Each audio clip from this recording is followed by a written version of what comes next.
The night my husband left me on a hospital curb wrapped in a blanket that wasn't mine. He told the nurse he'd pull the car around. That was 11 minutes past 9. He never came back. Not that night. Not the next morning. Not for 8 days. I want to tell you I knew something was wrong the second his taillights disappeared past the emergency bay doors. I didn't. I stood there in a wheelchair I wasn't supposed to be standing next to, stitches pulling under my coat, breath fogging in air that smelled like exhaust and cold concrete, and I thought, he probably just missed the turn. Daniel always missed that turn. I didn't know yet that I'd spend the next 8 days learning exactly how much a person can miss, or how much a person can be missing, on purpose, while standing right in front of you. My father, Walter Whitfield, bought the land that became Amber Hollow in 1987, back when Sonoma County land was still cheap enough for a man with a construction background and no wine experience whatsoever to take a chance on it. He planted the first 6 acres himself, by hand, over 2 winters, and used to tell me, whenever I complained about anything difficult in my own life, that a vine takes 3 years before it produces anything worth drinking, and doesn't hit its full character for a decade after that. Nothing worth having comes up fast, he'd say, usually while elbow deep in a piece of irrigation equipment that had broken again. He built the tasting room himself too, with a roof he never quite got around to fixing properly, because he liked, he said, the sound the rain made on the tin, a small, deliberate imperfection in an otherwise carefully built life. I grew up on that land, learned to drive a tractor before I learned to drive a car, spent every harvest of my childhood with purple-stained hands, and a father who treated the vineyard less like a business and more like a slow, patient conversation with the soil. When he died, 14 months before any of this happened, I inherited not just 41 acres and a business, but a particular way of understanding what it means to build something worth protecting, a lesson that would matter more, in the months that followed, than either of us could have known at the time he was teaching it to me. Daniel Vance and I had been married 6 years when they wheeled me into surgery for a ruptured appendix that had already started poisoning my blood. 6 years of him remembering my coffee order and forgetting my birthday. 6 years of him calling me the smart one at dinner parties like it was a compliment and not a way of standing slightly behind me, using my own competence as cover. We ran Amber Hollow together, the vineyard my father built with his own 2 hands in Sonoma County, 41 acres of Cabernet vines. I loved him. That part isn't complicated. That part is just true, and it took me a long time to be able to say it without flinching. I think about our 5th anniversary sometimes, the good version of it, before I knew to look for anything underneath. Daniel had booked a table at the restaurant in Healdsburg where we'd had our first date, ordered the same bottle of wine we'd shared that night, and toasted to 5 years of getting it right, which had made me laugh so hard I'd nearly knocked over my glass. He'd remembered the name of the waiter from 6 years earlier, and asked after his daughter by name. That was the version of Daniel I fell in love with, and for a long time that was the only version I let myself see clearly. Attentive in the small ways, generous with his memory, the kind of man who noticed things. What I understand now, looking back, is that noticing things was never really about me. It was a skill, the same skill that let him notice which wire transfer amounts would draw scrutiny and which wouldn't, which weeks I'd be too distracted with harvest to check the books closely, which exact moment in a marriage a woman stops asking follow-up questions because she's decided, somewhere below conscious thought, that trust is easier than vigilance. He was very, very good at noticing things. I had simply never considered that the same attentiveness that remembered a waiter's daughter's name could also be aimed, coldly, at me. The first red flag came 4 months before the surgery, small enough that I folded it up and put it away like a receipt I meant to file later, and never did. A wire transfer, $86,400, out of the vineyard's operating account, routed through something called Highline Capital Partners. When I asked Daniel about it over breakfast, he didn't look up from his eggs. Insurance adjustment, he said, for the storm damage in March. There had been no storm in March. I remember checking the weather archive on my phone under the table, quietly, while he talked about something else entirely, and finding nothing but 2 unremarkable dry weeks. I told myself there was an explanation anyway. I told myself that 3 more times over the following weeks, each time a little quieter, a little more automatic, until it stopped sounding like a decision and started sounding like a habit. The pain started on a Tuesday, low and mean, the kind that makes you count your breaths between waves. By Thursday I was folded over the kitchen counter, sweat cold on my neck, and Daniel drove me to Sutter Memorial with his jaw tight and his hand resting on my knee at every red light, and for one stupid, grateful moment I thought, this is the man I married. This is who he actually is, underneath the wire transfers and the missed turns and the not-quite explanations. He held my hand until they took me back. I'll be right here, he said. I'm not going anywhere. I believed him. I want that on the record because everything that happened after only makes sense if you understand that I believed him completely, without a single reservation, right up until the moment reservations stopped being optional. The surgery took 2 hours longer than expected. Peritonitis, the surgeon told him afterward. The infection had spread past the appendix before we ever got through the doors. I woke up in recovery at 6:52 the next morning, with a tube in my nose and a machine beeping somewhere near my left ear. And Daniel wasn't in the chair beside my bed. He'd left a text on my phone, sent at 11:14 the night before, while I was still under anesthesia and could not possibly have read it. Something came up with the Reyes deal, had to step out. Call me when you're awake. I didn't call him when I was awake. I couldn't. My hands were shaking too hard to hold the phone steady, and some part of me, the part I would later learn to trust, didn't want to hear his voice yet. He came back on the third day, smelling faintly of a hotel bar, with a bouquet of grocery store carnations still wrapped in plastic, and an apology that lasted exactly as long as it took him to sit down in the chair. I'm sorry, he said. Marcus needed me, it was a whole thing. Marcus Reyes had been Daniel's business partner for 2 years by then, a man with a handshake that lasted a beat too long and a laugh that arrived half a second before anything was actually funny, as if he'd rehearsed the timing and never quite gotten it right. I'd never liked him. Daniel called that jealousy, once, at a Christmas party, in front of other people, and I'd laughed it off because that was easier than arguing in a room full of guests. You said you'd be right here. I know. He picked at the carnation cellophane instead of looking at me. I know, Nora, it won't happen again. Something isn't right, I thought. The words arriving with a clarity that surprised me. Something isn't right. Something isn't right. I didn't say it out loud. Not yet. I had learned, somewhere in 6 years of marriage, that saying things out loud too early only gave him time to smooth them over before they could take shape. A nurse changed my IV bag while he sat there scrolling his phone, and I watched his thumb move across the screen, and felt, for the first time, a small cold seed of certainty plant itself somewhere behind my ribs. I didn't know yet what it would grow into. I only knew it was there. They discharged me on a Sunday, a cold, wet November evening, rain coming down in that thin Sonoma drizzle that never quite commits to being real weather. Daniel signed the paperwork at the nurse's station, joked with the discharge coordinator about the 49 ERs game, and wheeled me out to the covered drop-off lane himself, tucking a hospital-issued blanket around my shoulders, because I was shivering and he'd forgotten mine at home. The good one, the one my mother had made, the one that actually smelled like our house. I'll pull the car around, he said. Stay right here, 2 minutes. I stayed right there, for 40 minutes. A nurse named Priya, the kind of tired kind that only exists in people who have worked a decade of overnight shifts and still remember how to be gentle, came out twice to check on me. The second time, she crouched down so we were eye level, her badge swinging on its lanyard. Ma'am, is there someone else we can call?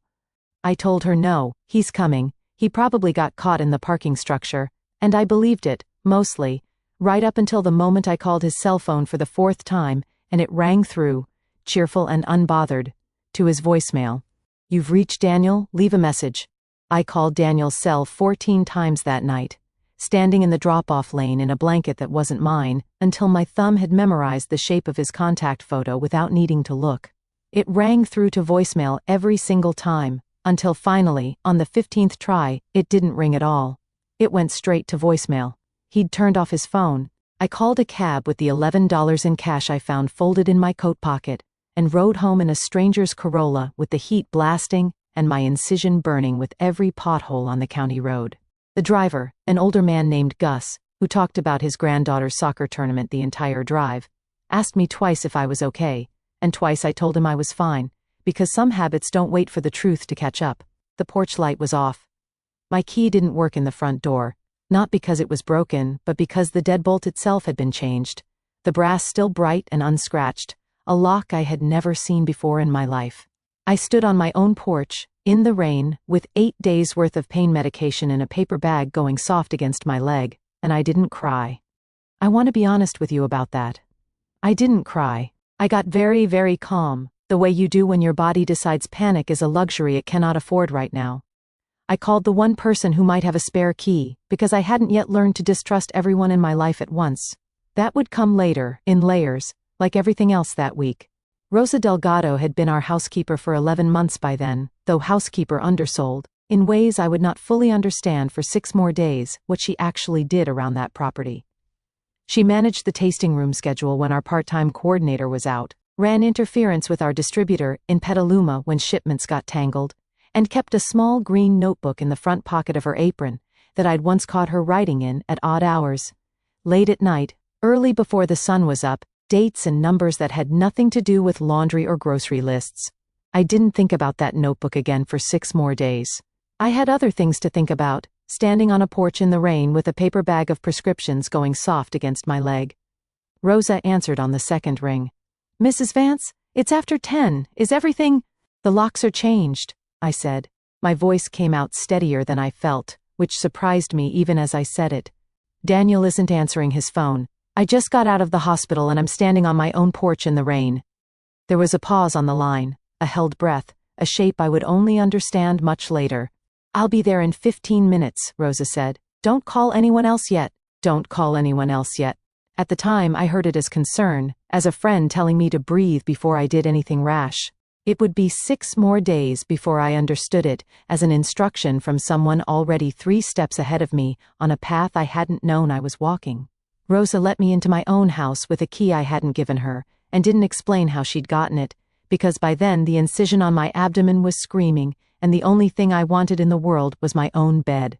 She made tea I didn't drink, sat with me at the kitchen table until 1 in the morning, and when I finally asked her, "Has Daniel called you? Has he said anything to you at all?" She looked at me for a long moment before answering. "No," she said. "Nothing." That was a lie. I know that now. At the time I only knew that her eyes didn't quite meet mine when she said it, that her hands stilled on the mug in front of her for half a second too long, and I filed it away with all my other small, quiet, unexamined suspicions in the growing drawer of things I would deal with once I could stand up straight again. I fell asleep on the couch that night with my laptop open on my chest, my thumb hovering over the banking app, too tired and too drugged to actually look. In the morning, that would change.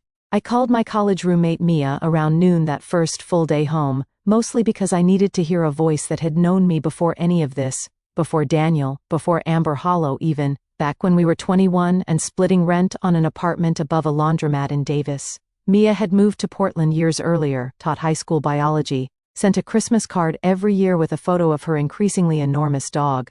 I hadn't planned to tell her anything real. I'd planned to say I was recovering fine, that Daniel was traveling for work, the same smooth version of events I'd been handing everyone else. Instead, I started crying 2 sentences in, the first time I'd cried since the surgery, and once it started, I couldn't make it stop. "He left you at the hospital," Mia said, once I'd gotten enough of it out to be understood. Not a question. A woman confirming something she could barely believe out loud. "For 8 days. Nora, that's not a bad patch in a marriage, that's abandonment. You know that, right?" "I don't know what it is yet," I said, which was true, and also the only honest answer I had at that point in the week. "Do you want me to fly down?"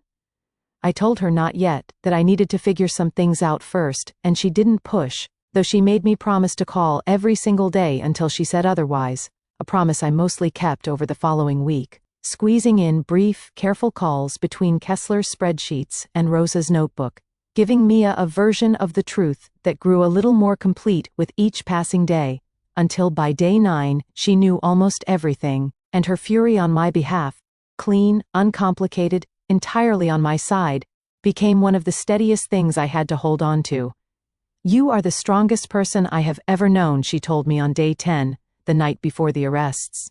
"I need you to actually believe that, not just say it back to me." I didn't fully believe it that night. I think I do now. Day 1 without him passed in a haze of oxycodone and daytime television, the kind of numb, floating day where the hours blur into each other, and the only thing that feels real is the pain along the incision line every time I shifted position. Day 2, I called his office. His assistant, a 23-year-old named Brittany, with a voice like a wind chime and a habit of ending every sentence slightly upward, told me Mr. Vance was traveling for the Reyes account and wasn't reachable. Traveling where? I asked. I'm not actually sure, she said, and I could hear her chewing gum on the other end. He didn't say. He just said to reschedule everything through the end of the month. Has he called in? Checked his messages at all? Once, yesterday. Real quick, just asked if anyone had called for him. A pause, gums still working. Should I tell him you called, if he checks in again? I told her not to bother, and hung up, and sat with the phone in my lap for a long time afterward, turning over the strangeness of it. A man missing for 2 full days. Not from the world, but specifically and only from me. Still checking in with his office, still managing his calendar, still in every measurable way, entirely reachable to everyone except his own wife. The end of the month. That was nearly 3 weeks away. A man does not disappear for 3 weeks over a business trip without telling his wife where he's going. Not if he intends to come back to the same life he left. Day 3. I finally opened the joint checking account. It was $340,000 lighter than it had been the week I went into surgery. I sat on the kitchen floor with my laptop and did not move for 11 minutes.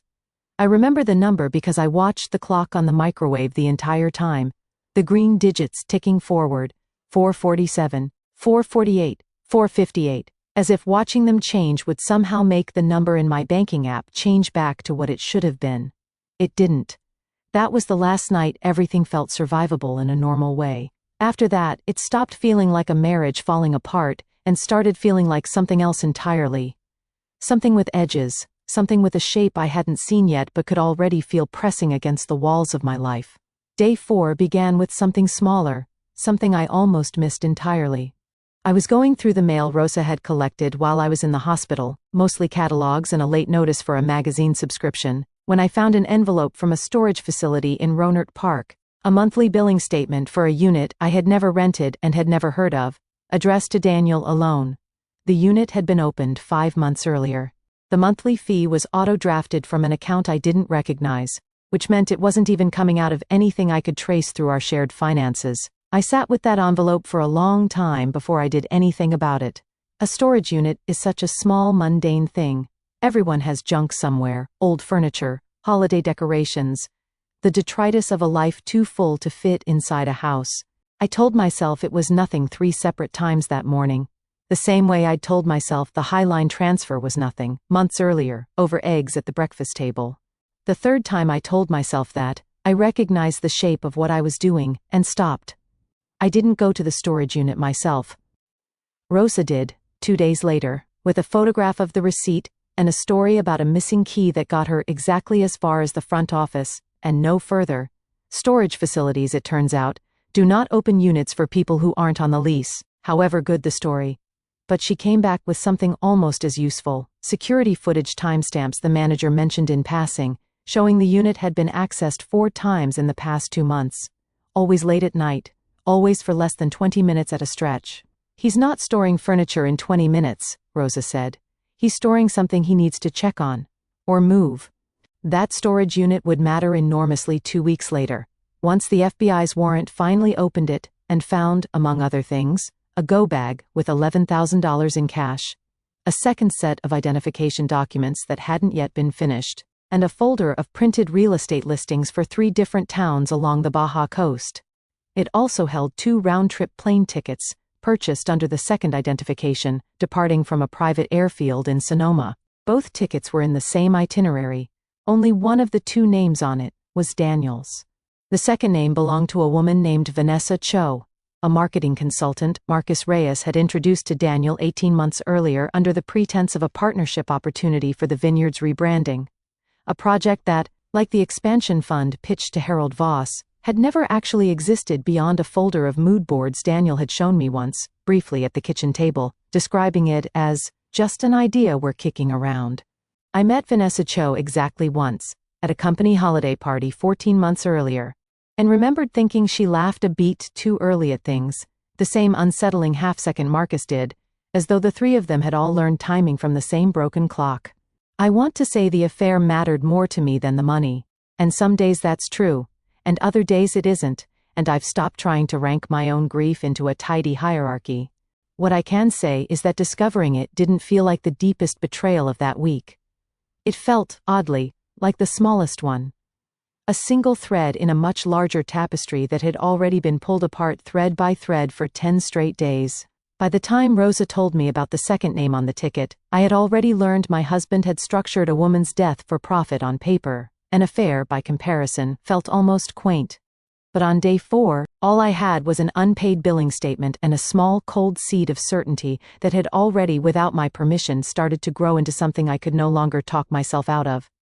That afternoon, a man in a gray sedan sat outside our gate for 40 minutes before driving away without ever getting out of the car. I wrote down the plate number on the back of a grocery receipt, with a hand that wouldn't stop shaking, because some animal part of my brain had already decided this was evidence, long before the rest of me caught up to why. I almost caught the truth that afternoon, and it slipped away before I could grab it. Rosa's phone buzzed on the counter while she was upstairs, and I glanced at the screen without meaning to. A text preview, cut off mid-sentence. "Tell her nothing yet, we're not ready to." The screen went dark before I could read the rest. When Rosa came back down, I asked her who texted. "Distributor," she said too quickly, and picked the phone up and put it face down in her apron pocket in one smooth motion. I let it go. I had 100 other things pulling at me that day, and one strange text from a housekeeper who kept odd hours didn't feel, yet, like the thread that mattered most. Day 5, the vineyard's longtime accountant, a soft-spoken man named Arthur Kessler, who had done our books since my father was alive, called me directly instead of routing through Daniel's office, which he had never once done in 6 years of working with us. "Nora," he said, and something in the way he used my first name instead of Mrs. Vance told me this call had already cost him something before he'd said a single other word. "I need you to look at the Highline Capital wire transfers, all of them, before you talk to Daniel again." "How many are there?" A pause, long enough that I could hear him breathing on the other end. 11, he said, "since March. And Nora, I think you should know the last one went out 4 days ago, while you were still in the hospital." I spent that afternoon at the kitchen table, with printouts spread out like a crime scene. Cold coffee going colder beside me, my laptop open next to a stack of bank statements Kessler had emailed at what I would later learn was genuine professional risk to himself. 11 wire transfers.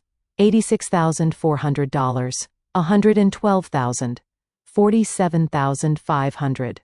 On and on, climbing and dipping and climbing again, until the number sitting at the bottom of the column stopped my breath entirely. $1.2 million.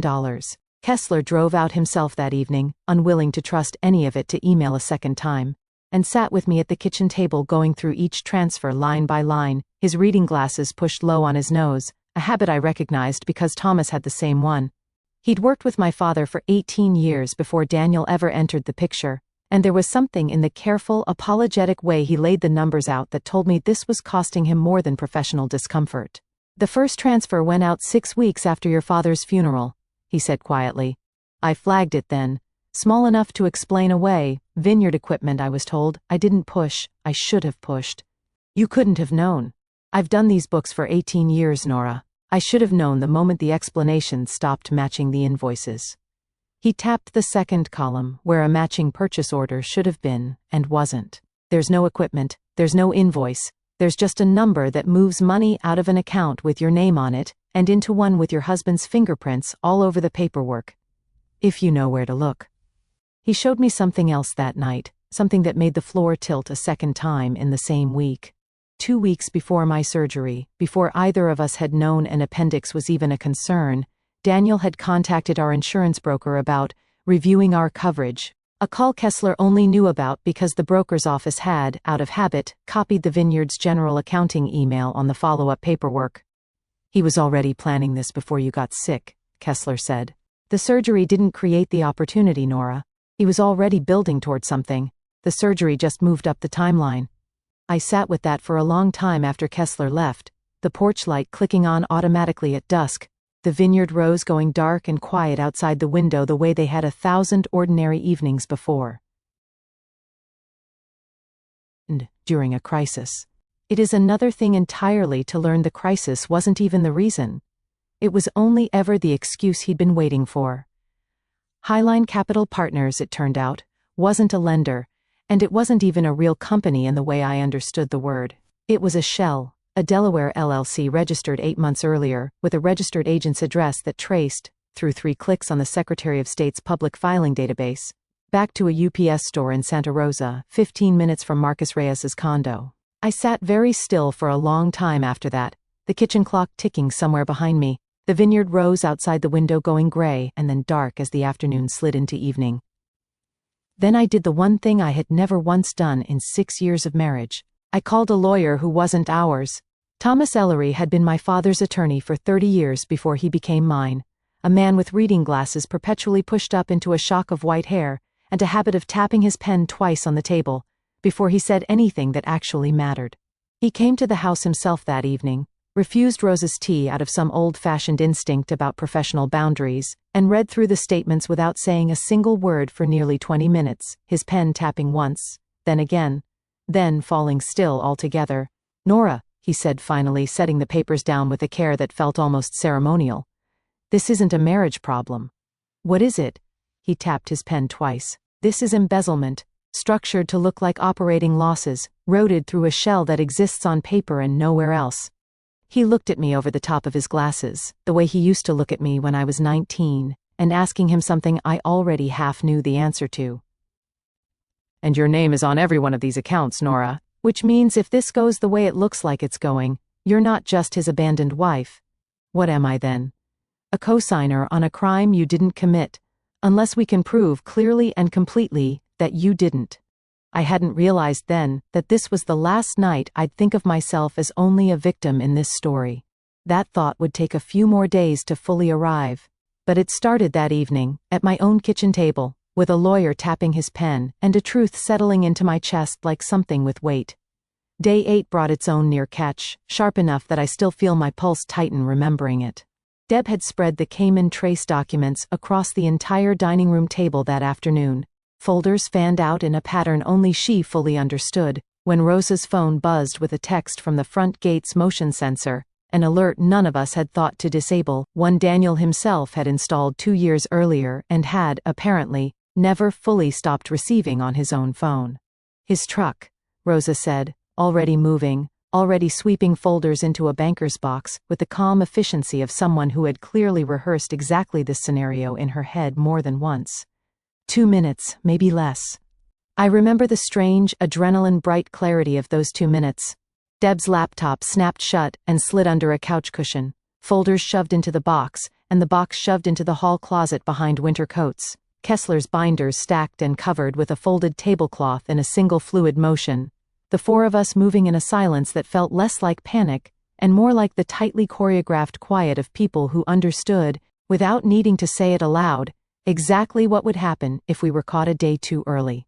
His truck turned onto our street, slowed near the gate, and kept going, continuing on toward the Petaluma exit instead of turning in. A wrong address maybe, or a change of mind, or nothing at all, some errand that had nothing to do with any of us. We never found out which. What I remember most clearly isn't the fear, though there was plenty of that. It's the sound of the house afterward, all 4 of us standing perfectly, still in the front hallway, listening to his engine fade into the distance. No one saying anything for a long moment, until Kessler finally exhaled, and said quietly, "That's enough for today," and nobody argued with him. Day 6 brought the gray sedan back, this time parking close enough to the gate that I could see the man behind the wheel wasn't just idling, he was watching me specifically, timing when I left for the pharmacy down the road. When the porch lights clicked on at dusk on their automatic timer. I didn't tell Thomas about it yet. I didn't tell Rosa either, not directly. Instead, I did something smaller, something that felt, at the time, like nothing at all. I left my phone on the kitchen counter, screen up, while Rosa was in the next room, and watched, through the crack in the doorway, feeling faintly ridiculous, feeling like a woman in a story rather than a woman in her own life. As she glanced at it twice without picking it up. That night I found her in the kitchen at 9, wiping down a counter that didn't need wiping, the way people do when their hands need something to occupy them that their mind can't. "Rosa," I made my voice as level as I could manage. "I need to ask you something, and I need you to actually answer me this time." She set the cloth down slowly. "Who do you work for?" The kitchen went very quiet. Somewhere outside, a car passed slow on the county road, and didn't stop, its headlights sweeping briefly across the ceiling before moving on.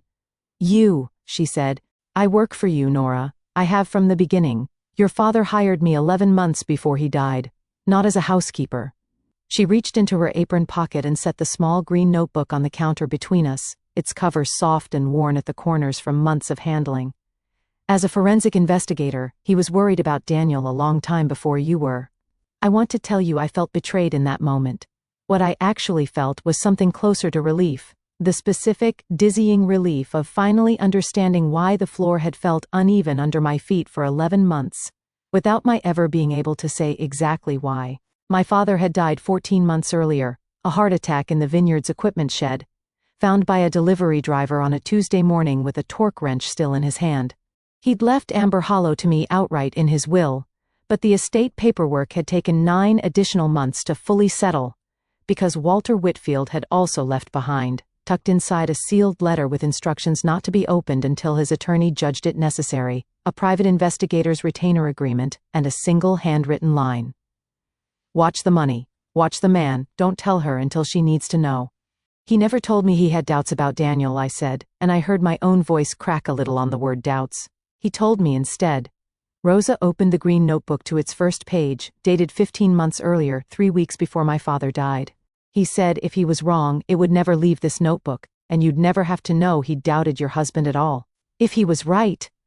She turned the page, showing me dates, initials, small careful notations in handwriting that had clearly grown more urgent over time. You'd need someone already inside the house who knew where to look. That was the moment I knew. Not suspected, knew. I sat down at my own kitchen table, across from a woman I had folded laundry with.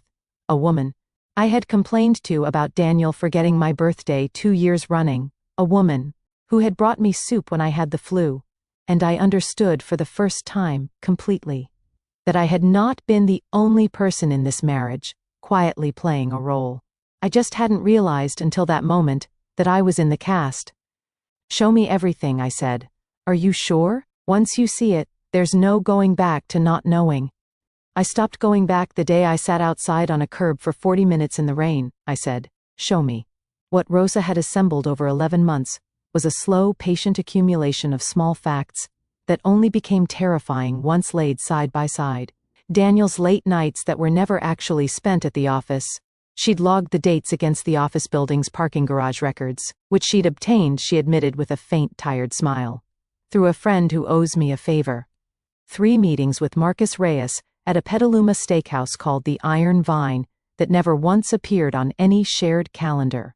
A second phone Daniel kept locked in the glove box of his truck, which Rosa had photographed the screen of exactly once, 6 weeks earlier, catching a text thread with a contact saved only as M.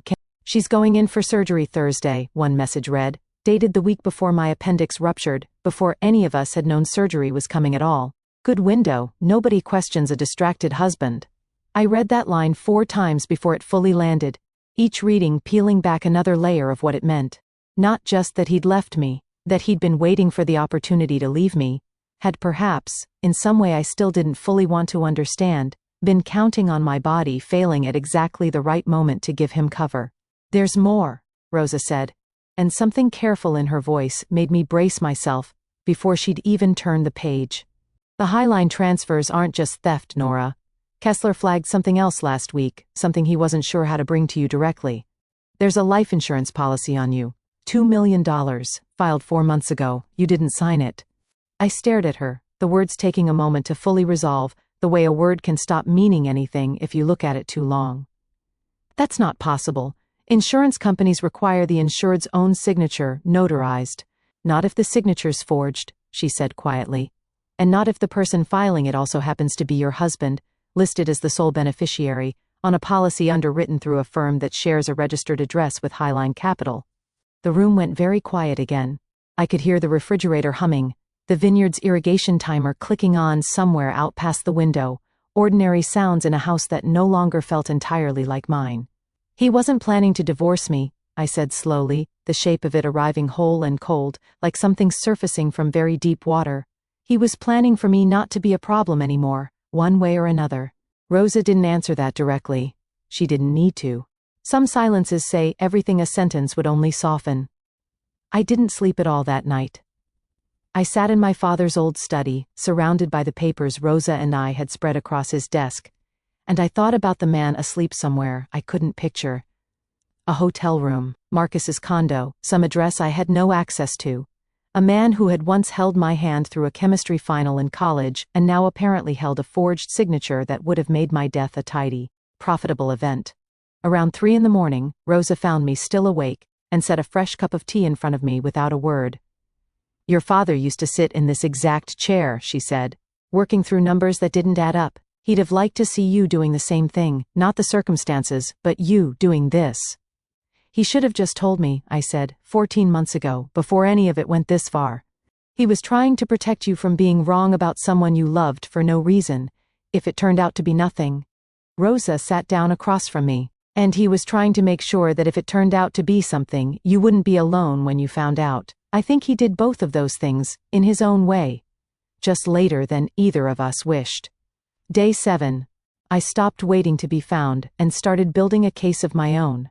Thomas Ellery brought in a forensic accountant, a precise, unsmiling woman named Deb Okafor, who took one look at Kessler's spreadsheets and Rosa's green notebook laid side by side and said, "This is sloppy for someone who thinks he's smart," which was, unexpectedly, the single most comforting sentence anyone had said to me in a week.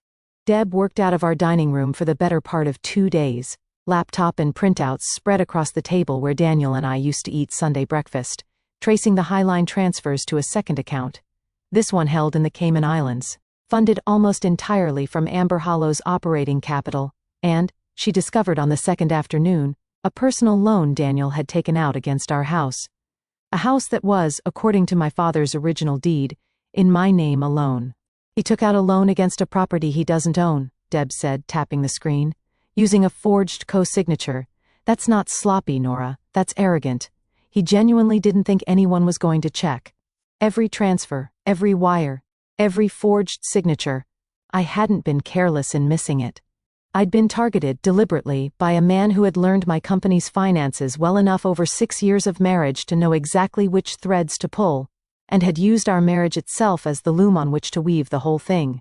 Thomas drove me into the Sonoma County Clerk's office myself on day 8, the two of us standing at a public records counter under fluorescent lights, while a patient clerk named Denise pulled deed histories and UCC filings, printing each document with the particular unhurried calm of someone who had clearly seen a great many people's worst weeks pass across her counter and had long ago learned not to react to any of them. It was there, standing at that counter with a manila folder growing heavier in my hands, that I found the personal loan against our house in black and white for the first time, my signature on the co-borrower line, a signature I had never made, the letters looping in a way that almost matched my handwriting, close enough to pass a glance, and nowhere near close enough to survive a forensic document examiner, which Thomas had already quietly retained. "He's not a careful forger," Thomas said, holding the page up to the light in the parking lot afterward. "He's a confident one. There's a difference, and the difference is usually what ends up mattering in court." We sat in his car in the courthouse parking lot for a while after that, engine off, rain starting again against the windshield, and I remember asking him something I hadn't let myself ask anyone yet. "Did you know, before any of this, did you ever look at him and wonder?" Thomas was quiet for a moment, tapping his pen twice against the folder in his lap, out of what I now understood was pure habit, not deliberation. "Your father asked me almost the exact same question 15 months ago sitting in this same parking lot," he said. "I told him I didn't know, and that was the truth. I still don't know how you'd have caught it sooner, Nora. Some people are simply very good at being believed. That's not a flaw in the people who believe them. It's a skill in the people who exploit it."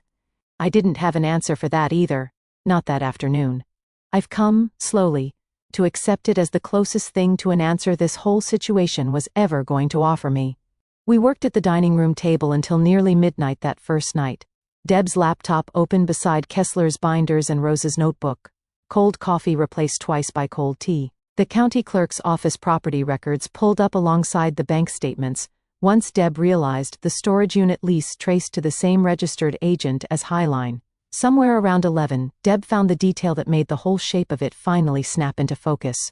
A wire transfer, small compared to the others, only $4,000, sent to a private aviation charter company in Sonoma County, exactly 9 days before my surgery. A retainer, Deb said, tracing the transaction with her finger. For a chartered flight. On call, ready to book on short notice, no fixed date. She looked up at me.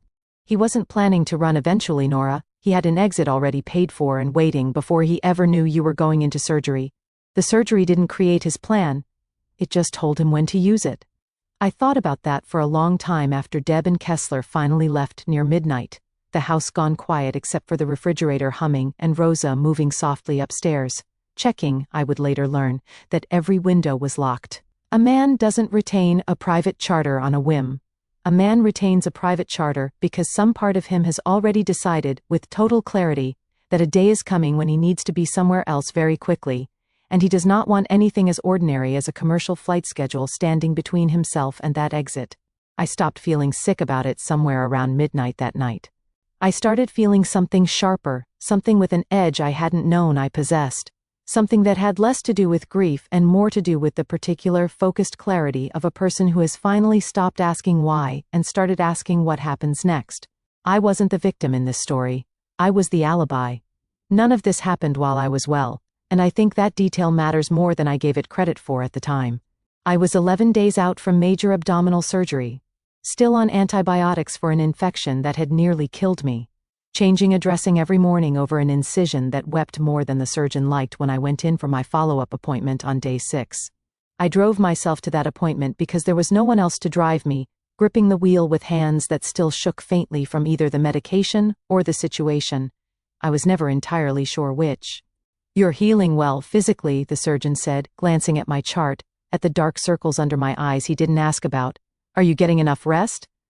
"Define enough," I said, and he laughed, not understanding it wasn't really a joke. I learned things about my own body that week I hadn't expected to learn. That fear has its own physical weight, separate from grief. That it sits differently in a body still healing from surgery than it does in a body at full strength. There were nights I couldn't tell if the ache along my side was the incision, or simply the accumulated cost of holding myself together in front of Kessler, in front of Deb, in front of Rosa, all day, every day. While some other part of me wanted only to lie down somewhere and stop being the person everyone needed to be steady. I started checking the doors every night around then, a habit that outlasted the actual danger by well over a year. Front door, back door, the side gate that led down to the equipment shed, each one twice, sometimes 3 times, long after Daniel was in federal custody, and could not possibly have been standing in the driveway. Dr. Alvarez had a name for it, eventually. Something clinical and unhurried. But what I knew at the time was simpler than any name. My body had learned, in 11 days, that safety was not something you could take for granted inside your own house, and unlearning that took a great deal longer than learning it had. The court date for the emergency asset freeze was set for 11 days out from that discovery. A deadline that made every hour after it feel like a held breath. A clock ticking under everything we did. If Daniel discovered the freeze before the FBI's Financial Crimes Unit finished tracing the full Cayman structure, he could move what remained of the money and disappear entirely, and everything Rosa and my father had built toward for 14 months would collapse into nothing but a woman's word against a missing man's silence. Deb worked 18-hour days that week, tracing wire routing numbers back through 4 separate shell entities, registered across 3 states, while Rosa maintained the house exactly as it had always looked from the outside. Lights on their timer, mail collected from the box at the end of the drive, nothing to suggest the woman inside had learned anything at all. I answered Daniel's one text message that week, the first contact in over a week of silence, a single casual line that made my stomach turn when it appeared on my screen. "Sorry things have been crazy. Home soon, miss you." I typed back 3 words that cost me more than anything I had ever written in my life. "Miss you too." I hadn't slept in 4 days by then. I looked like a ghost of myself in the hallway mirror, hollow under the eyes, the stitches along my abdomen still an angry pink line I checked every morning for signs of infection, on top of everything else. And yet I had never in my life felt more clear about what needed to happen next. Day 9 nearly ended everything. Daniel called the house line at 7:40 that evening. Not my cell, which he'd have known might be monitored by then if he was thinking clearly, but the landline, the one Rosa answered because she happened to be closest. I heard her voice go instantly bright and casual in a way that made my pulse spike, and I pressed myself against the hallway wall, straining to hear. "She's resting," Rosa said. Sleeping most of the day still. Doctor says that's normal. A pause while he spoke on the other end. I couldn't make out words, only the shape of his voice, low and hurried, the particular cadence of a man checking whether the ground beneath him was still solid. No, nothing unusual, Rosa said. Just quiet around here. She hung up and found me in the hallway a moment later, my back still against the wall, my heart going too fast for a woman 4 days into an embezzlement investigation to admit out loud. He's getting nervous, she said. That was a check-in call. He's testing whether the silence means what he hopes it means. What does the silence mean? That we're almost ready. She looked at me steadily. 2 more days, Nora. Deb needs 2 more days to finish the Cayman trace clean enough that there's no room for a defense attorney to argue reasonable doubt. Can you hold 2 more days? I thought about the blanket. I thought about the 40 minutes. I thought about 11 days already spent holding things I hadn't known I'd have to hold. I can hold 2 more days, I said. Marcus Reyes made his first real mistake on day 10. Deb's trace picked up an inbound transfer to the Cayman account.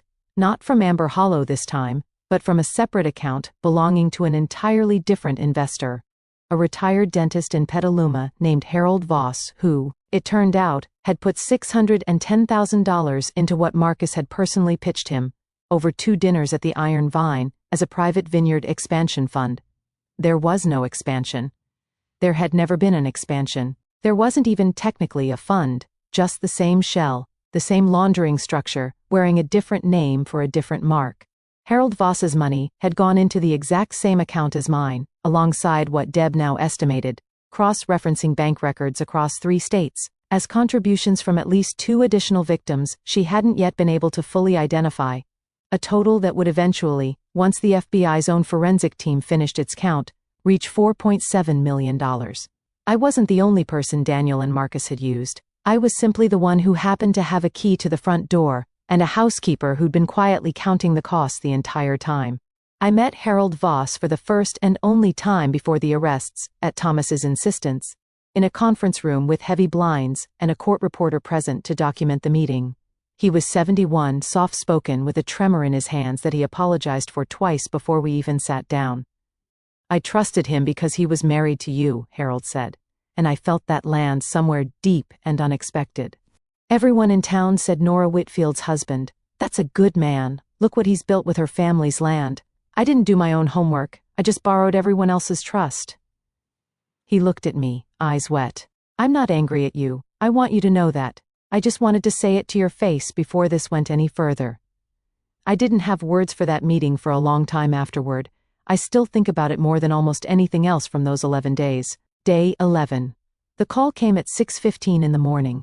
While I was sitting on the porch with tea I wasn't drinking, watching the mist burn slowly off the lower vineyard rows, the way I had 1,000 mornings before, back when I still believed the man asleep upstairs. No, not upstairs. He hadn't come home yet, old habit, wanting to place him somewhere safe in my mind even now, even after everything. It was Thomas. They're moving today, he said, his voice tighter than I'd heard it in 30 years of knowing him. FBI's got enough to act. Warrants are being processed right now. Daniel, Marcus, the whole structure, the accounts, everything. There's a chance Daniel tries to come home first, to grab something personal, before he realizes it's already over. Let him, I said. I want to be there when he does. Nora. A pause, the particular pause of a lawyer choosing his next words with care. You don't have to be. I can meet him. You could be somewhere else entirely. I've spent 11 days being somewhere else entirely, I said. I'm done with that part. He came home at 2:47 that afternoon, the gray sedan gone from the road for the first time in a week, which should have told him something, if he'd been paying attention to anything but his own version of events. He wasn't. He never had been, not really, not to me, not underneath all the coffee orders remembered and birthdays forgotten. He came through the front door calling my name like a man walking into a house he still fully believed was simply his, and found Rosa standing in the kitchen instead, arms folded, that small green notebook resting closed on the counter beside her, positioned exactly where he would have to see it. Rosa? I watched this part from the hallway, out of sight, exactly the way Thomas and I had planned it 2 days earlier over the phone. Daniel's voice had the particular brightness of a man performing normalcy for an audience he didn't yet know was watching him closely. Where's my wife? Rosa didn't answer right away. I have thought about that pause many times since. How much weight a single silence can carry, when it's been 11 months in the making, when it's been 14 months in the making, when it goes all the way back to a man in an equipment shed who had already started to suspect the thing his daughter never wanted to believe. "Where is my wife?" Daniel said again, and this time something had cracked underneath the brightness, something real showing through for just a moment. "Rosa, please. I need to know where Nora is." "She knows, Daniel." 2 words. That's all Rosa said at first, and I watched, through the crack in the hallway door, every muscle in his shoulders go rigid at once, the way a body does when it finally understands the ground has already given way beneath it. Knows what? Everything. Rosa opened the green notebook and set it flat on the counter, facing him, the pages catching the afternoon light through the kitchen window. Highline Capital, the Cayman account, the forgery on the insurance policy, Harold Voss's $610,000, the second phone in your truck. She let each item land like a stone dropped into still water, one after another, watching the ripples spread across his face. "She's known for 5 days. The FBI has known for 2. I watched him go very still, not the stillness of a man caught off guard, the stillness of a man doing rapid math, trying to find an exit that had already closed behind him 11 minutes earlier, when 2 black sedans that were not gray, that had never once tried to hide themselves, turned in through the vineyard gate, and came slowly up the gravel drive. "I didn't want any of this to happen to her," he said, and his voice cracked on the word her. As though I were a stranger. As though he hadn't spent 6 years calling me the smart one at dinner parties while quietly deciding, in some room of himself he never let me see, that I was the one thing standing between him and everything he thought he deserved. Marcus said the surgery was the perfect window. I told him no. I told him I wasn't going to just leave her there. "You left her there for 8 days, Rosa said. In the rain, with the locks changed, while a life insurance policy with your name on it as sole beneficiary sat in a filing cabinet in Santa Rosa." He didn't have an answer for that. There isn't one. I've thought about it many times since, turned it over looking for an angle where his answer might have mattered, and there simply isn't one. I stepped out of the hallway then, because I had promised myself, somewhere around day 9, that I would look him in the eye when this moment finally arrived, and because some part of me, the part that had spent 6 years being the smart one, the quiet one, the one folded up in the passenger seat while other people drove, needed him to see exactly who had been standing on the other side of that door the entire time he'd been building his exit. "Hello, Daniel." He turned. Whatever he'd been rehearsing for this moment during the drive home, whatever excuse he'd built and reworked in his head, it fell apart completely the second he saw my face and understood all at once that I already knew everything. "Nora." He took a step toward me. I didn't move. Behind him, through the open front door, I could see the agents approaching the porch, unhurried, procedural, the way people move when the outcome is no longer in question. "I can explain." "You had 11 days to explain," I said. "You spent them structuring wire transfers instead." "Nora, please." He took another step, and this time one of the agents on the porch moved slightly, a small correction in posture that was enough to stop him where he stood. "I still love you. Whatever else is true, that part was never fake." I have turned that sentence over more times than almost anything else he ever said to me, in the month since, trying to decide whether it was the most honest thing he ever told me or the last and best constructed lie. I don't think I'll ever fully know. I've made a kind of peace with that not knowing, because chasing an answer he doesn't have the right to give me anymore isn't a project I'm interested in finishing. "I believe you thought that was true," I said, which was the closest I could come in that moment to an honest answer of my own. "I don't think it changes anything that happens next." The agents walked him past me on their way to the car, close enough that I caught the same aftershave he'd worn on our wedding day, an ordinary domestic detail that felt obscene given everything else in the air around us. He didn't try to speak again. He looked, instead, at the house, at the porch, at the vineyard rows stretching gold and green down toward the tree line, at all 41 acres my father had built with his own hands, and left entirely to me, with an expression I couldn't fully name at the time, and have since decided was something close to grief for a life he had never actually earned the right to. Then an agent's hand settled on his shoulder, gentle but final, and guided him into the back seat, and the door closed with a sound so quiet and so ordinary, that it seemed impossible it could mark the end of 6 years. Vanessa Cho was never charged. The U.S. Attorney's Office determined, after review, that while she had known Daniel was married, there was insufficient evidence she'd known about the fraud itself, or about the insurance policy, or about any of the darker architecture underneath the relationship Marcus had engineered for them both. I don't know what became of her beyond that. Some part of me used to want to. I've let that particular curiosity go. It belongs, I've decided, to a version of this story that isn't actually mine to finish. The federal agents who came through the Vineyard Gate that afternoon didn't need theatrics. 2 of them walked Daniel out to a plain sedan, with the quiet, procedural calm of people who had done this 100 times before, and would do it 100 times again, reading him his rights on the porch steps, while a 3rd agent stayed behind to speak with Thomas about the freeze order, the seizure warrants for both accounts, the timeline for what came next in a process that would, over the following months, take on a shape and momentum entirely its own. Marcus Reyes was arrested that same afternoon at his condo in Petaluma, in a bathrobe, holding a coffee mug that, Rosa told me later, because one of the agents had mentioned it afterward, half laughing, half appalled at the sheer audacity of it. Read World's Best Partner. I did not watch Daniel's arraignment. I sent Thomas in my place and stayed home instead, pulling weeds in the lower vineyard rows for 6 hours straight, until my hands bled a little at the knuckles and my mind, for the first time in 11 days, finally went quiet. 2 days after the arrest, a federal investigator named Special Agent Priscilla Nakamura came to the house to take my formal statement. A woman with a steady, unhurried manner that reminded me, oddly, of Nurse Priya from the hospital, the same particular gentleness that comes from doing a hard job long enough to know exactly how much weight a person can carry at once. "Walk me through the night of the surgery," she said, recorder on the table between us. "Start with the hospital." I told her about the blanket. I hadn't meant to lead with that detail. It seemed too small, too domestic, against the scale of everything else. But it was the first thing that came out of my mouth, and once I started I couldn't find a place to stop.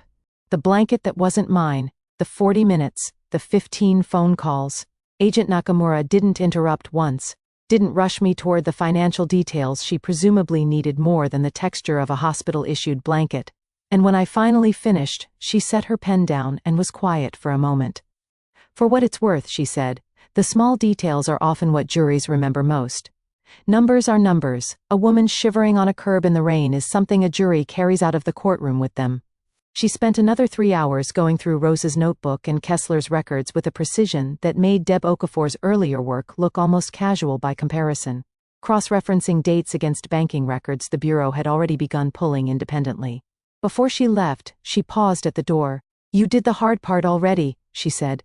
"Most victims in cases like this don't have anyone who documented it in real time. You had a father who thought ahead. That's rare, and it's going to matter enormously once this gets to trial." I thought about my father a great deal after she left, more in some ways than I thought about Daniel that week. A man who had loved his daughter enough to prepare for a threat he hoped he was wrong about, and had died before he ever got to find out he wasn't. The federal case moved faster than Thomas predicted, in large part because Deb Okafor's forensic trail was, in the U.S. Attorney's own words during an early meeting, the cleanest embezzlement documentation this office has seen in a decade. 11 months of Rosa's green notebook, cross-referenced against Kessler's flagged transfers and Deb's Cayman trace, left almost nothing for a defense attorney to argue against, no ambiguity, no room for the kind of doubt that usually stretches a case out over years. There were complications along the way, the kind Thomas warned me to expect. Daniel's attorney tried, twice, to argue that Rosa's investigation constituted an invasion of privacy that should render her evidence inadmissible, and twice the judge disagreed, citing my father's signed retainer agreement and the fact that Rosa had never once accessed anything beyond financial records already legally accessible to a co-owner of the business she was protecting. Brittany, Daniel's assistant, was subpoenaed and testified, nervously, in a voice much smaller than her usual wind chime brightness, about the calendar gaps, the unexplained trips, the second phone she'd once seen him slip into a desk drawer when she walked into his office unannounced. "I didn't think it was my business," she told the grand jury, according to the transcript Thomas later shared with me. "I just thought he was having an affair. I didn't think it was this." I understood that feeling more than she probably realized. I had thought 100 smaller, sadder things before I ever let myself think the actual truth. Daniel pled guilty to wire fraud, conspiracy to commit fraud, and insurance fraud 4 months later, in a courtroom that smelled like old carpet and cold coffee, in front of a judge who read the total number of identified victims. 6, including Harold Voss and 2 others whose names I never learned but whose losses Deb had traced with the same patient precision she'd applied to mine, before handing down a sentence of 11 years in federal prison. Marcus Reyes was sentenced separately, 3 weeks after Daniel, in a hearing I attended in person for the first and only time in the entire proceeding. He looked smaller in the courtroom than he had in my memory. The handshake too long, laugh half a second early, confidence entirely gone, replaced by a man in an ill-fitting suit whose attorney kept leaning in to whisper instructions he did not seem able to follow. He had orchestrated the scheme from its earliest days, the prosecutor argued, had specifically used my medical records, my surgery date, and the private details of my own marriage as the opening move in a plan he'd been refining for the better part of a year, targeting not just Amber Hollow but at least 2 other small family businesses, whose owners had trusted a friendly, well-connected man with a good laugh and a firm handshake. His attorney argued for leniency on the grounds that Daniel had been the one actually married to the victim, that Marcus had simply provided financial structuring services from a professional distance. The judge did not appear to find that distinction meaningful. "Mr. Reyes," the judge said, before reading the sentence, "you did not merely fail to prevent harm to these victims. You identified their moments of greatest vulnerability, a widower's retirement, a woman's hospital bed, and treated those moments as opportunities. That is not financial structuring. That is predation with a spreadsheet." He received 19 years, 5 more than Daniel, a difference that felt, when I heard it read aloud, like the first entirely satisfying thing that had happened in that building since the whole process began. I didn't speak at Marcus's sentencing. I hadn't planned to. But as the bailiffs let him out, he turned, just for a second, and looked directly at me. Not with anger, not with an apology, just a flat, assessing look, as if he were still, even then, trying to work out where he'd miscalculated. I held his gaze until he was gone. It felt, afterward, like the smallest and most important thing I had done in the entire case. I gave my victim impact statement on a Thursday morning in March, 4 months after the surgery, my hand steady on the podium in a way it hadn't been steady on anything since November. I didn't talk about the money, not really, though the number sat there in the room with all of us, like a fact too large to fully name. I talked instead about the blanket that wasn't mine, and the 40 minutes on the curb, and the way I had called a man's phone 14 times in the rain, certain each time that the 15th call would be the one that finally made him answer. "He didn't just lie to me," I said, looking directly at Daniel, who did not look up from the defense table. "He lied to everyone who trusted him with something small and important, a housekeeping job that turned out to matter more than he ever knew, a retirement fund, a marriage he treated as a resource to be managed rather than a person to be honest with. I'm not here because I need this room to feel sorry for me. I'm here because someone needs to say, out loud, in front of everyone, that it happened, that it was real, that 8 days is a very long time to wait for a man who isn't coming back, that I know that now, and that I'm not waiting for anyone like that again." I did not cry. I had done all my crying in private months earlier, in the 11 days it took to build the case that finally put him here. Rosa sat in the second row that whole morning, next to Kessler and Thomas, and I found her face in the gallery twice while I was speaking.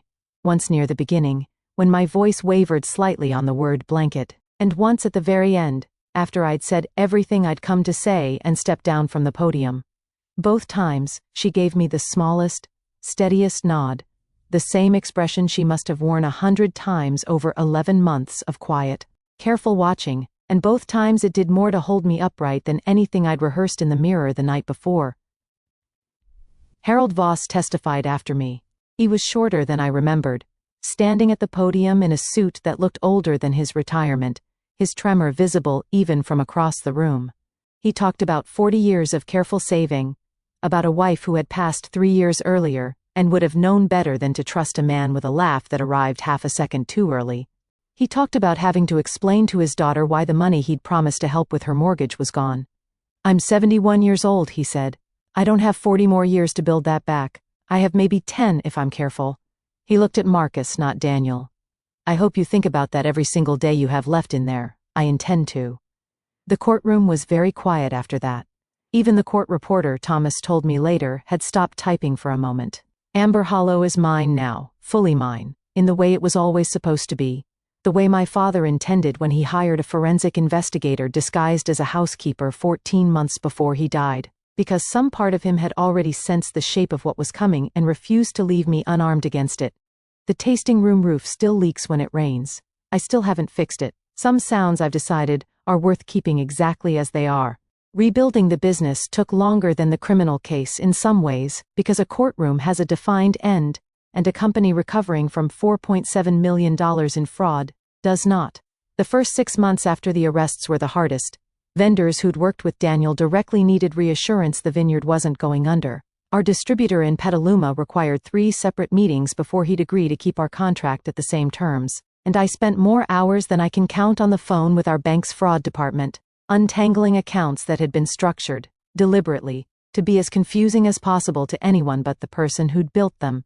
Kessler and I rebuilt the books from the ground up that winter, working most Sunday evenings at the same kitchen table where I'd first seen the number $340,000 lighter than it should have been.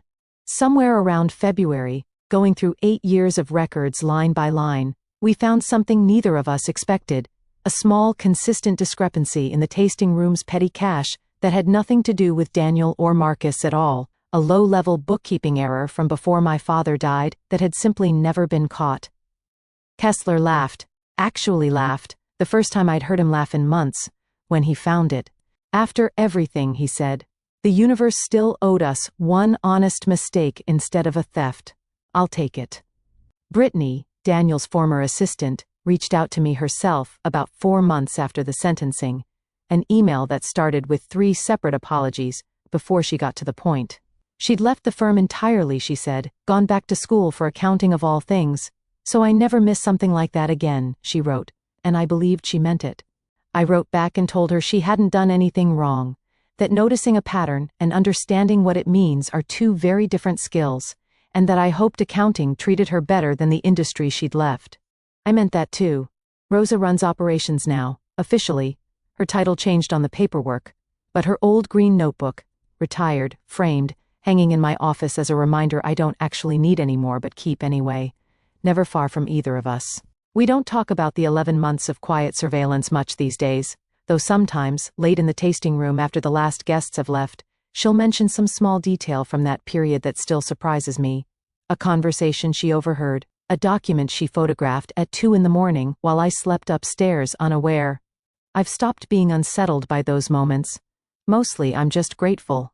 Kessler still does the books, though he calls me directly now. Every time, without exception.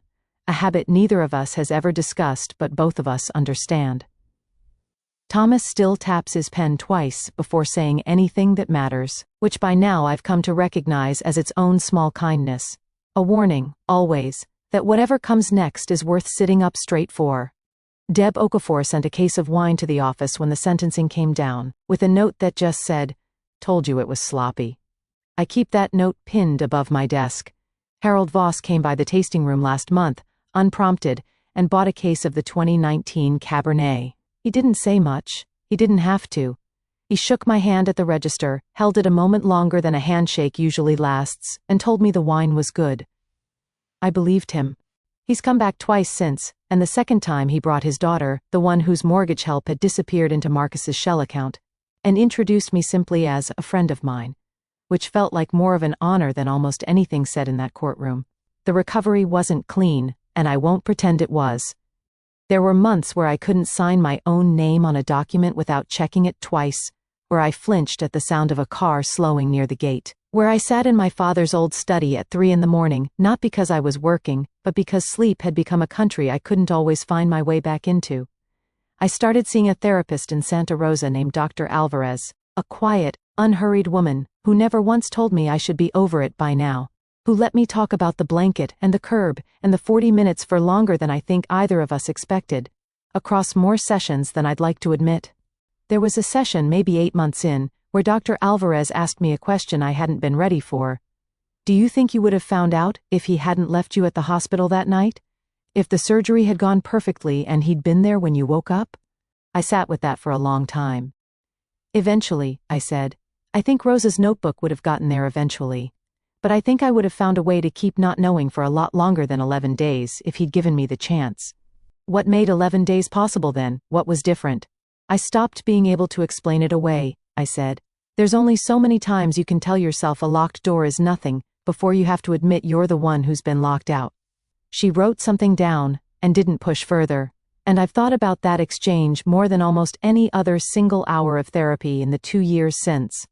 There was a longer stretch of that recovery, closer to a year out, when I struggled with something I hadn't expected. Not fear of Daniel exactly, since he was by then safely and permanently elsewhere, but a kind of low, persistent distrust of my own judgment. If I had been that wrong about a man for 6 years, what else might I be wrong about right now, today, without knowing it? I mentioned this to Dr. Alvarez one afternoon, half joking, half not, and she didn't laugh. You weren't wrong about him because you're a poor judge of character, she said. You were deceived by someone who studied you carefully enough to know exactly what you'd believe. That's not the same failure. One says something true about you. The other says something true about him. I didn't fully believe her the first time she said it. I've come, slowly, over many more sessions, to believe her now. It's a distinction I try to hold on to on the harder days. The ones that still come sometimes, usually in November, usually around the anniversary of a cold, wet Sunday, and a blanket that wasn't mine. You keep coming back to the blanket, she said once, several months in. It wasn't mine, I said. That's the whole thing. 6 years, and the last thing he wrapped around me wasn't even something that belonged in our house. She let that sit in the room for a while before she said anything else. I've come to appreciate people who know how to let a true thing sit in a room without rushing to fix it. Last November, almost exactly 2 years after that cold, wet Sunday in the hospital drop-off lane, Amber Hollow held its first harvest festival since my father died, something he'd talked about doing for years and never quite gotten around to, and something I decided, somewhere in the long recovery that followed the trial, that I wanted to finally build in his memory. Rosa organized most of it. Kessler manned the ticket table, visibly uncomfortable and clearly enjoying himself anyway. Mia flew down from Portland for the weekend, her enormous dog somehow even larger in person than in the Christmas photos, and stood beside me on the porch that first evening, as the last of the guests wandered down through the lower rows with glasses of the 2019 Cabernet, the vines gold and heavy in the late afternoon light. You did all this? Mia said, not really a question. We did all this, I said, glancing back toward the kitchen, where I could see Rosa through the window, laughing at something Kessler had said. That old green notebook still hanging framed on the office wall down the hall where I'd put it 2 years earlier. I stood on that same porch a while longer after Mia went inside, in almost exactly the spot where a nurse named Priya had once crouched down to ask if there was someone else we could call, and I thought about the blanket that wasn't mine, the way I sometimes still do, though it doesn't carry the same weight it used to. Some nights I still think about the 40 minutes, the cold, the smell of someone else's laundry detergent, the particular loneliness of counting rings on a phone that would never be answered. For a long time, I thought of that as the worst night of my life, the bottom against which every other bad night was measured. I've come to understand it differently now. That was the night I stopped waiting to be rescued and started, without fully realizing it yet, paying attention to who had already been quietly standing guard the whole time. A father who left instructions in a sealed letter, a housekeeper who kept a green notebook, an accountant who broke 6 years of professional habit to call me by my first name, a friend in Portland who made me promise to call every single day. He underestimated who I'd become without him. He has 11 years now to think about that. I find I don't need nearly that long myself. I already know.